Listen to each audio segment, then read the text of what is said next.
Podcast officiel d'Astrakhan Falls. J'espère que vous allez bien. Ici Sam et je vais très bien. J'ai l'honneur de vous annoncer le retour de Laura parmi nous. Elle est ici, présente et pétillante. Donc, bon retour à toi. Tu veux dire quelque chose aux auditeurs, Laura ? Non, sûr ? Bon, en tout cas, elle vous remercie pour tous les messages et je vous remercie également pour toute cette gentillesse partagée avec nous ces derniers jours. Mais sans plus attendre, les news locales. Kergoulan me fait part qu'il organise une réunion d'urgence dimanche 24 novembre pour parler de l'affaire de la centrale d'Astrakhan Falls. Apparemment, le groupe souhaiterait organiser des rondes nocturnes pour surveiller le ciel de ses lueurs. Rendez-vous donc à la salle polyvalente à 14h pour plus d'informations. Le chef de la police d'Astrakhan Falls, l'officier Le Terrier, a organisé une conférence de presse le mardi 19 novembre pour parler des derniers incidents de la ville. Je vous propose d'en écouter un extrait. Il est vrai que ces dernières semaines, Astrakhan Falls a connu des heures sombres. Mon équipe et moi-même avons, tant bien que mal, essayé d'enquêter sur différentes pistes.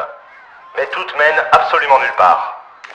La centrale nous a fourni des échantillons pour qu'on puisse faire des prélèvements et savoir s'il fait bon vivre aux alentours de la zone. Car il aurait été inapproprié de laisser des innocents vivre dangereusement. Autre question. Donc voilà déjà une bonne nouvelle. Aucun danger à Astrakhan Falls. J'avoue avoir eu peur des retombées sur la ville et de ses alentours. Mais pour toutes ceux et celles qui ont toujours des craintes, je vous invite à aller à la pharmacie de l'Angle pour récupérer votre kit gratuitement. Je vous propose aussi d'écouter un autre extrait de la conférence de l'officier Le Terrier. C'est un extrait qui n'est passé nulle part, aucun média n'a relayé l'info. Bonjour, Marie Canol. J'arrête pas d'appeler votre service concernant ma femme Andrea et j'ai aucune réponse. Elle était d'astreinte ce jour-là et a été appelée d'urgence. Personne me dit où elle est. Le central me dit qu'elle a jamais été là-bas, mais je sais que c'est faux. Madame, calmez-vous s'il vous plaît. Le registre des gens disparus est encore à déterminer. C'est assez compliqué de travailler avec la centrale car la zone reste instable. Vous ne répondez pas à ma question. Qu'est-ce que vous allez faire pour nous, pour nos familles ? J'ai cru comprendre que votre femme travaillait aussi là-bas, ça vous fait donc rien. Madame, je vais vous demander de vous calmer. Sinon, je vais devoir vous demander de partir. Ma femme va très bien. Elle n'était pas dans le secteur lors de l'explosion. Question suivante. Comme vous pouvez le constater, personne ne parle de ce qui s'est réellement passé dans nos locaux, et quand on essaie d'amener le sujet, voici sa réponse.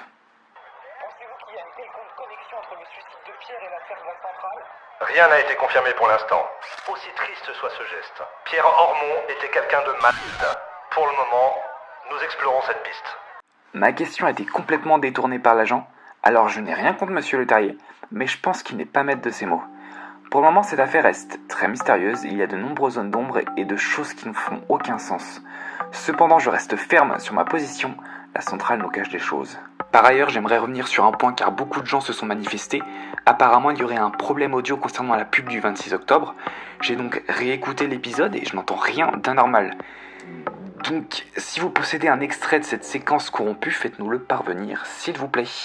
Je reste assez intrigué par cette histoire, mais vu que c'était Halloween il n'y a pas très longtemps, j'imagine qu'il y a des enfants en manque de sensations. Laura me fait signe. Apparemment, nous avons un appel sur notre hotline. Je vous propose de prendre l'appel. Alors, attendez.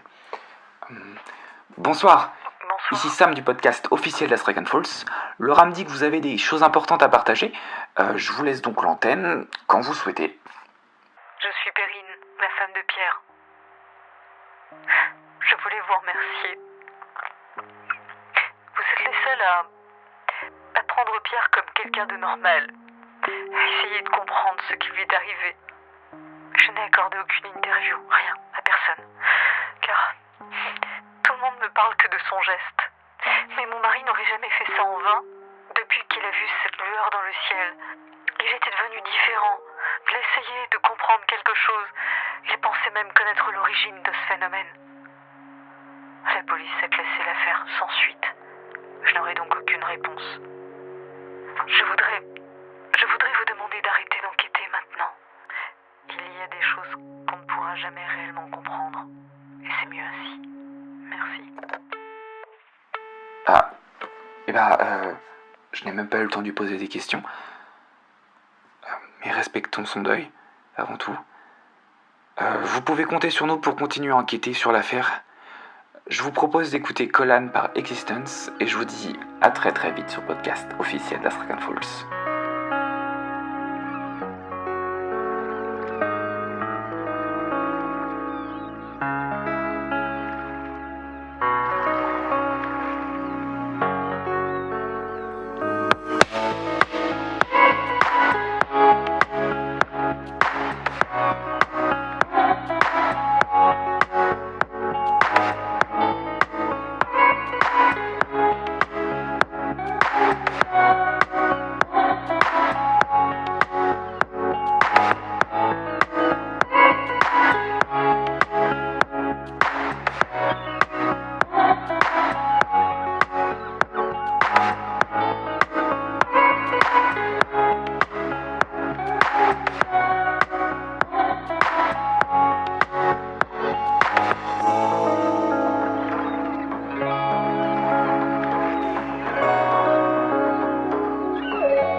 Il y a quelque chose de bizarre chez elle. Non? Comment on peut être aussi froide concernant son mari?